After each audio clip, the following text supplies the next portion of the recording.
Welcome everyone to a showcase of two lovely dioramas. We are starting with the first one by Arcanatons, and this one is Pride Rock. Now, if you're wondering why we are having only 25-ish FPS in a diorama, well, wait, hold on. This is why. This is absolutely amazing. The reason for that is the absolutely mad overuse of grass and so on. But to be honest, it looks fantastic. I just want to show you how crazy that is. Look at that from the ground. Oops, there you've got some giraffes, but like, and the vista is just, oh, I could already take that as a screenshot and just as a thumbnail, but we have to obviously have Pride Rock in. But look at all the millions of grass pieces in here, and my rig is quite a powerful one, but this is ridiculously big. Oh, look at that. There's a pathway even over here. I think this is just to showcase certain things, or maybe whatever. But look at that. Look at also the abuse of pieces here. That is absolutely exactly my stuff. This is amazing. Also, a brilliant use of these pieces that normally you do also use as rock formations, but not in these kind of colors. And I'm very happy to see that used this way. It looks really, really cool. Really cool. Look at all the details. I'm really impressed by this one. Depending on where I look, the performance is getting better. But if I'm going to go all the way down here, it's madly going to okay, we have a little bit of a keeper going on over here. Let's jump into explore mode and run around for a bit. Oops, there you go. Where's the explore mode? There you go. I'm loving the fact that we still have the proper explore mode in this game and we don't need pathways for everything. But oh my god, doesn't that look good? Also, look at the clever usage over here of terrain and the trees to make it look a bit more, well, typical, I guess. It's a very, very nice use. I haven't even figured at the first second that this is actually not a tree the way it is, and very clever usage of the baobab trees over here to make them be a bit lower, I guess. And look at that, an antelope just jumping as that was a very good jump for, for Planet Zoo levels. That was a very realistic one and not a very overpowered one as it sometimes is. But what I do love about this use of a diorama for this sense is the feeling of space, the atmosphere of space. You really feel like being in a plain savanna, which exactly should be what it all is about.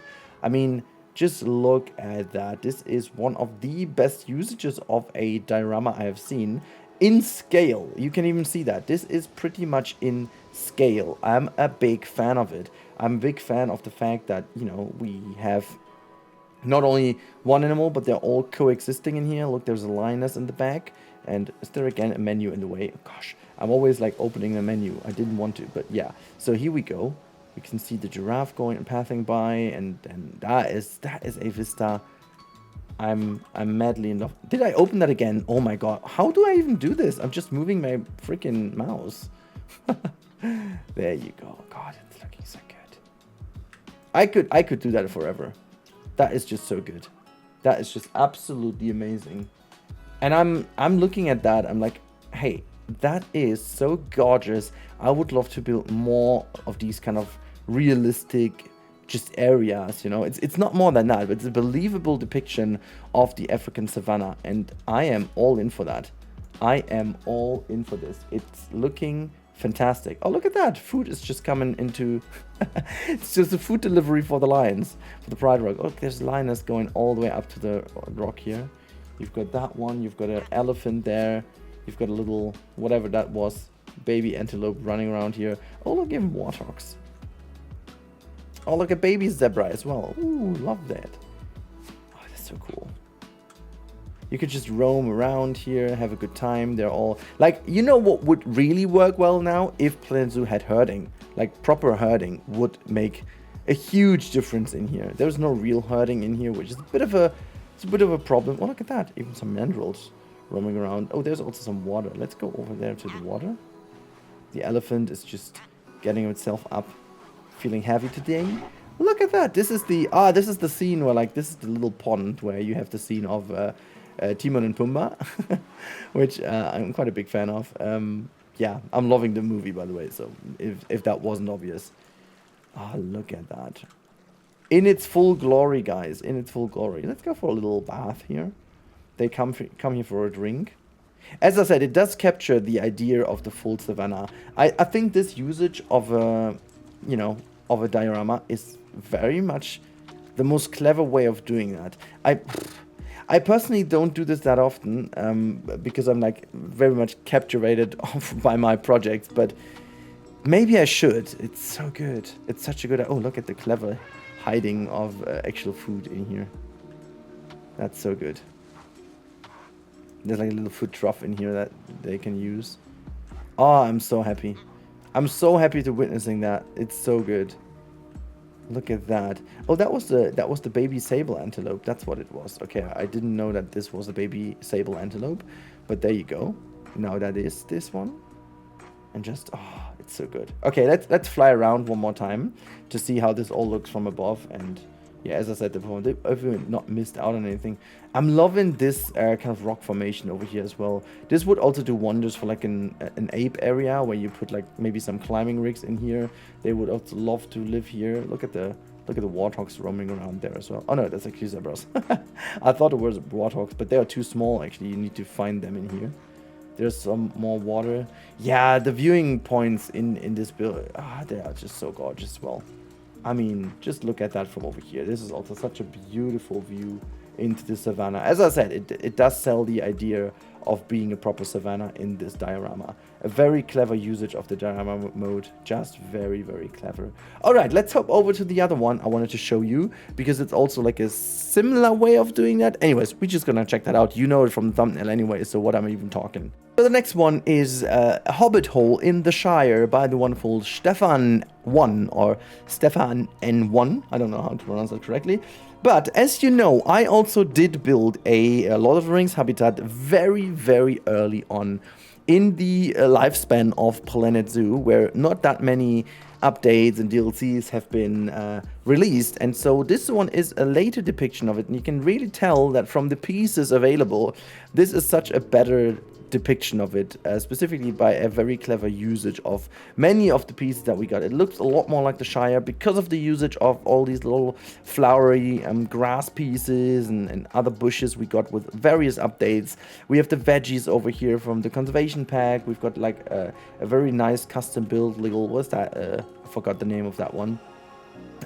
With some of the good, cool decals we got with the Euro pack, make it look a lot better. I can see a lot of different plants from other packs as well, and a very clever usage of these African thingies here for that very beautiful fence. I'm almost loving the idea of using these small 4 rocks. Was that the aquatic pack, or did we get them later again, these smaller ones? I don't really know. I love the way how this is done. Unfortunately, it's just that one scene. I would have loved to see more because it looks really, really damn cool. I'm very, very, very, very blown away by this look. And like this is meant to be that look. It's meant to be exactly this way. But again, as I said, I'm very, very impressed by it. Also, look how the steam just blows out of this one sometimes. Yeah, look at that, look at that. It's just so beautiful. It is just so absolutely beautiful. The only little caveat is I would have loved to see the indoors, you know. Would have loved to see that. I did this back in the day, if I don't know if I remember, but ooh, what's that in here? Was that just... Oh, hold on, what's that? It's just so black. Okay, not sure if there's a building in. Also, there's the other window here. Yeah, it would have been tremendous effort to do the inside. I know how hard that is to do the inside, because specifically the ceilings, getting the ceilings so low, it requires you to have a very thin layer of terrain, and that's very hard to handle with. But maybe in the future. But other than that, the idea of that and just grabbing this as a whole and putting that in your park, maybe as a habitat, and create a shelter out of that, is so cool. You know, you could have just easily some nice animals in here now. We got so nice animals. We could have some chickens roaming around in here. That would be fun to have some Sussex chickens roaming around this place. That would be giving the whole thing a bit more life. I wish to have more time. I really, really wish to have more time and build a bit more in Planet Zoo and making sure that we are just capturing these little things. Look at how this easy trick of having that like hanging over here.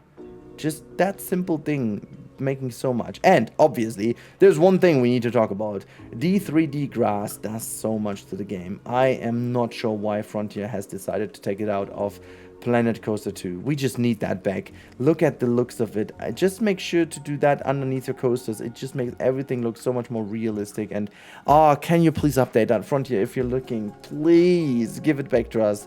That would be so nice. That would be so nice. Yeah, God, can't even say.